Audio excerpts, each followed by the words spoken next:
Hi, my name is Melissa McKim, and this is my video for Module 13, Tort Liability. What is tort liability? According to Essex, in education, tort is an intentional or unintentional, actionable, or civil wrong committed against one person by another that is independent of contract. Liability comes into play if the victim is injured as a result of the actions of school personnel. There are two types of liability. There's intentional and unintentional. And intentional is more severe.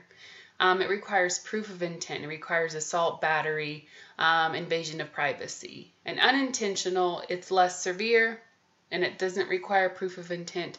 Usually it's simple negligence. So there are 5 court cases that I'm going to go over and analyze and evaluate. The first tort case is Johnson Johnson versus School District of Millard. In this case, a music teacher was teaching her first graders the song and actions to London Bridge is Falling Down. While she had her back turned, some kids were playing the game and it got a little out of hand and a child fell, Johnson, into a bookcase which required 50 stitches.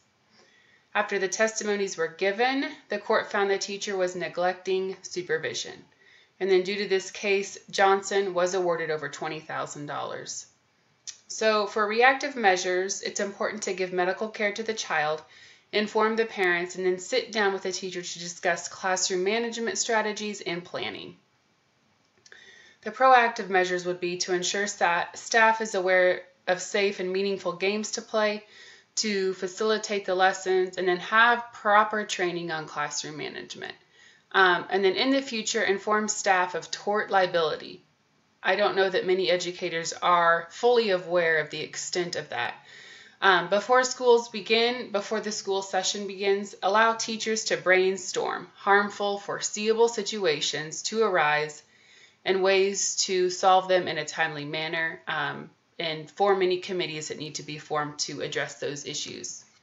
The second case that I'm going to talk to you about is McQueen versus Beecher Community Schools.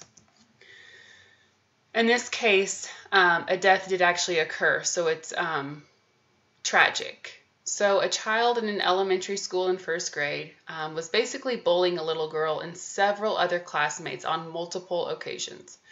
One occasion was even with a pencil, and there was no expulsion or suspension from the principal, and his last name was Hughes. On the morning of the incident, the teacher, Alicia Judd, was taking most of her students to the computer lab.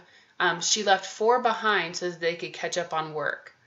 One of the students left behind brought a gun from home, pulled it out of his desk, and while she was walking her kids down the hallway, he shot and killed a little girl.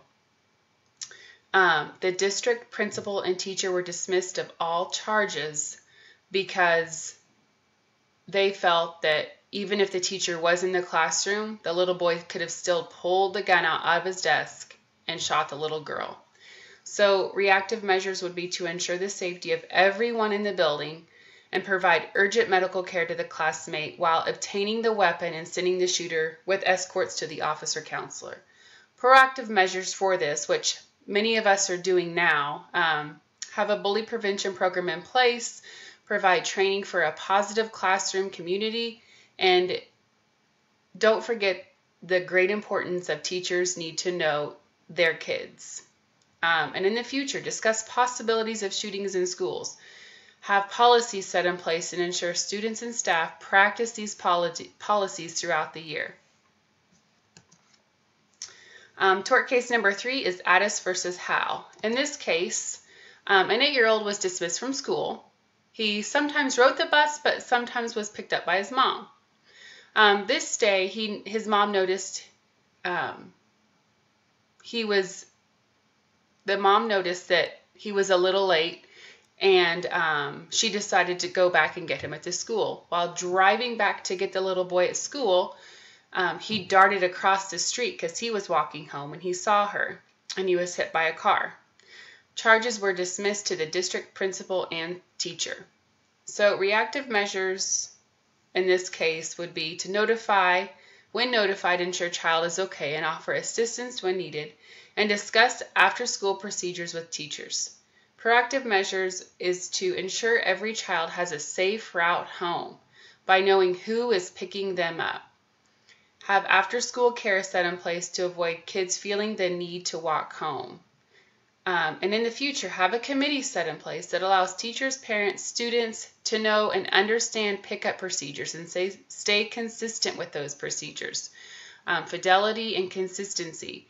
In our district, we send home a PowerPoint slide presentation every year, reiterating our pickup procedures after school so that parents are aware, and as teachers we have to be very consistent and strict with those policies so that every child is safe.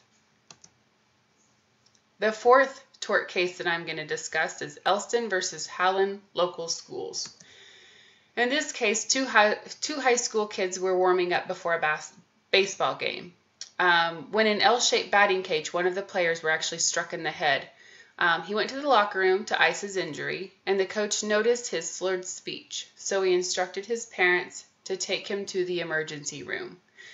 His parents took him to the ER, and then he was airlifted to have emergency surgery to put 4 plates and screws into his head.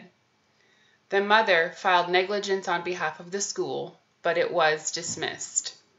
So reactive measures are the athletic trainer and the coach need to assess the situation and monitor the individual. Parents need to be contacted and, if needed, obtain medical care. Proactive measures, extracurricular activities within a school are just as important to have safety measures in place. Ensure coaches have training and proper medical forms with them at all events, including a parent contact list. Check and maintain all equipment that the children are using to make sure it's safe. In the future, provide emergency first aid classes for staff and all other employees and coaches to avoid tort liability, and to communicate to athletes and participants the need for them to be compliant with safety and activities in any activity. The fourth tort case that I'm going to discuss is Foster versus Nash Rocky Mount County Board of Education. In this case, a 7-year-old boy with special needs. He had cerebral palsy, hydrocephalus, and a seizure disorder, which because of the hydrocephalus, he had to have a stent put into his brain when he was young. He had attended the school for 3 years. While using the restroom, the same procedures he had done for 3 years, he slipped on urine and fell while trying to stand up with his walker, while his teacher was reading to him outside the cracked door. She heard him and tried to catch him, but his head hit the front of the toilet, causing the shunt in his brain to malfunction. The mother filed a case against the boy's teacher and the Rocky Mountain Board of Education due to negligence. However, because the court could not prove the teacher to be negligent, all files were dropped. My reactive measures in this case would be to quickly take care of the child and assess his medical and comfort his needs. Notify his parents, have a meeting to discuss the situation and how it can be avoided. The proactive measures would be bathrooms can be very unsafe due to water on the floor. Ensure that there is a procedure to properly clean and maintain the safety of the bathroom at all times. In the future, school bathrooms need to have a textured floor surface to avoid any person or persons from slipping. If this can't be accomplished, if the school is really old, floors need to be kept dry. Elderly individuals often come to school functions for choirs and plays. They need to feel safe while using the restroom, with or without a walker. Also, children might break their leg or come in hurt and they're on crutches. They also need to feel safe without having to worry about falling. Learning about all these court cases, of course, I didn't just do 5. You learn about several court cases that involve negligence among teachers, and it was an eye-opener. You just think of your school's policies and procedures, and you think they could be tighter and better. So I think it's very important that all staff, not just administration, are aware of tort liability. I think it's very, very important.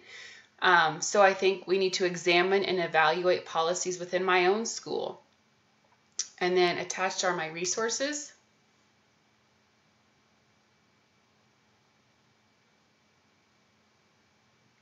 And again, I want to thank you.